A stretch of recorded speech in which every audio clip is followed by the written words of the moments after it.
Check this out. From 1985, the UK 7-inch single release of The Power of Love by Huey Lewis and the News.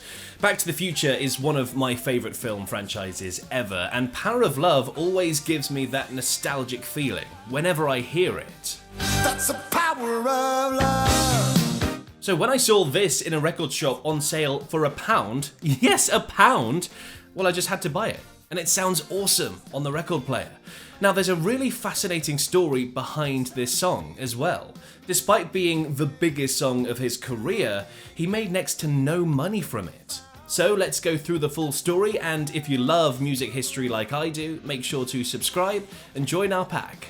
So, some brief background then. Huey Lewis and his band The News are a rock band from San Francisco, California. Their sound is a sort of cocktail of blue-eyed soul, new wave, power pop, and roots rock. Now, their first 2 albums got a polite nod from critics, and frontman Huey Lewis's undeniable charm earned him praise from the Washington Post. Still, mainstream success eluded them, but that all changed in 1983 with the release of their 3rd album, Sports. Thanks to a string of bangers and heavy MTV rotation, back when MTV actually played music videos, the band skyrocketed to superstardom.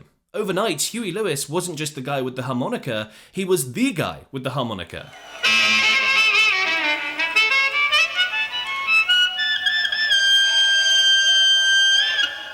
From there, the band would reach unimaginable heights with the help of some people from Hollywood. In early 1985, Huey Lewis, with quite the respectable following at that point, was performing in LA. He received an invitation to a meeting with Robert Zemeckis, Bob Gale, and Steven Spielberg. And it doesn't matter who you are or where you are, when Steven Spielberg, director of Jaws and E.T., wants to meet with you, you bloody better go and meet with him. So we had lunch, and they said they'd written a movie called Back to the Future, and decided their hero Marty McFly's favourite band would have been Huey Lewis and the News. So how would we like to write a song for the film? Initially, they didn't like the idea of this. They had no experience of writing songs for films, and they definitely didn't want to write a song called Back to the Future. It sounded goofy, and definitely not a Huey Lewis and the News song, but Spielberg assured him he could write any song he wanted, as long as it was a Huey Lewis and the News song. So Huey eventually agreed, and told Spielberg he'd send him the next song he wrote. And as luck would have it, they were already writing a song at that point. Most of you know The Power of Love was included in the movie Back to the Future, but what you may not have known is that Chris and I were actually working on the song before we were approached. So, Huey Lewis and Chris Hayes continued to work on the song.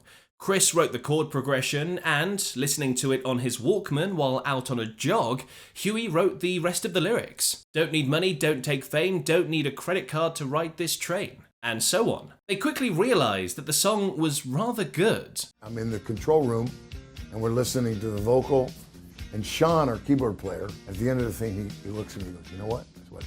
It's the best thing we ever did." Turned out he was probably right. It's the best hit we ever had. Soon, the song was done and a demo was recorded. Now keep in mind, this song had absolutely no mention of anything to do with Back to the Future. It didn't mention time travel, it didn't mention skateboards or DeLoreans or anything like that. I didn't actually think it was going to work for him, because it had nothing to do with the movie. Ostensibly, it was actually a love song, and Marty McFly had no love interest to speak of. That wasn't what the movie was about, but they loved it. When I sent the demo, they called back immediately to say it was fabulous. When we actually finished and mixed it, they flew up to see us. I think it was Zemeckis, Michael J. Fox, and a small entourage. The song really complemented the endless optimism in Back to the Future's narrative, which I guess is why it ended up working so well. Turns out, director Robert Zemeckis loved The Power of Love so much that he insisted Marty McFly's school band play it during their big audition scene in Back to the Future. And who better to crush their dreams than Huey Lewis himself? Yeah, in a brilliant cameo, Lewis plays the hilariously deadpan teacher who shuts them down for being too darn loud, which is of course pretty rich from the guy whose band was responsible for half the decade's loudest hits. I'm afraid you're just too darn loud. Next, please. I was reluctant, because I thought it was a kids' movie, and we were quite popular at the time. We'd had a bunch of hits, so I had no desire to do it. But Zemeckis talked me into it. We agreed I'd do a cameo if I was disguised and uncredited. So they made this part up for me, and we filmed it in a matter of hours at a high school gym. And it turns out Lewis had one person in mind when playing this particular character. When I looked at the wardrobe, I thought of the head of our label, who used to dress like that. And he used to kind of talk like this, because he was a very corporate conservative guy. And what makes this even more juicy is the song that Marty is playing in that scene is actually the original demo that the band sent to the Hollywood people. They added in some heavy rock, messy guitars over the top for dramatic effect, but what you're hearing in the film, minus those guitars, is the same thing that Zemeckis, Spielberg, etc. heard when Huey sent that original demo to them. How cool is that?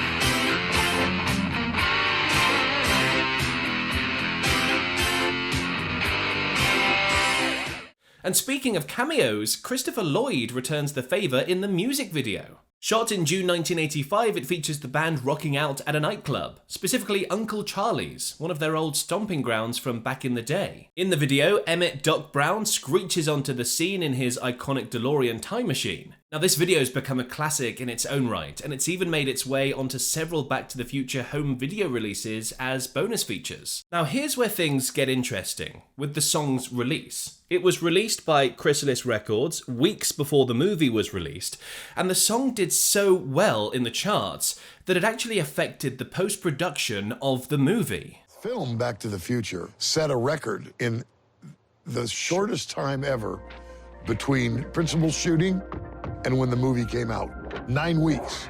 And the reason that is because Power of Love was released 1 week. And every week it was soaring up the charts. And they had to put pressure on Zemeckis. He still tells the story. He says, they're coming to me going, we got to get this movie out. The song is killing it. So the fact that the song seemed to do well in the charts before the movie even came out might suggest that the song could have been a smash hit on its own, which makes this next part even more sad. You see, Huey had signed a deal with the Hollywood people agreeing to a flat rate, which meant he couldn't profit from its continued success. I didn't get paid much. The sad part is that in the UK, The Power of Love was on a Huey Lewis and the News record, but in America it wasn't allowed to be. We sold it to them. And I don't know if it was for $100,000, maybe it was even less. So we actually never made any huge money from the song. But it didn't bother me. We didn't do it for the money. But it's interesting to note that the business aspects of these things are really what matter. I still love the song. So he says he didn't do it for the money, but surely it still had to sting a little bit knowing how well the song did and how big it became, knowing you're not making any money from it. But nevertheless, they had plenty of other subsequent hits, especially in the US, which probably eased the pain. Now, riding high on the success of The Power of Love and Back to the Future, Huey Lewis and the News dropped their fourth studio album, 4, in 1986. The album shot straight to #1 on the Billboard 200 and churned out 5 top 10 singles, including the chart toppers Stuck With You and Jacob's Ladder, plus the fist-pumping anthem Hip to Be Square, a song so catchy even Patrick Bateman couldn't resist it.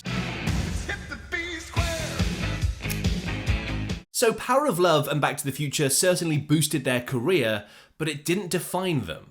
There's a similar story with Simple Minds and Don't You Forget About Me from The Breakfast Club. In fact, Simple Minds rejected the song 6 times before agreeing to do it. It's a fascinating story and I very much recommend that you watch it next.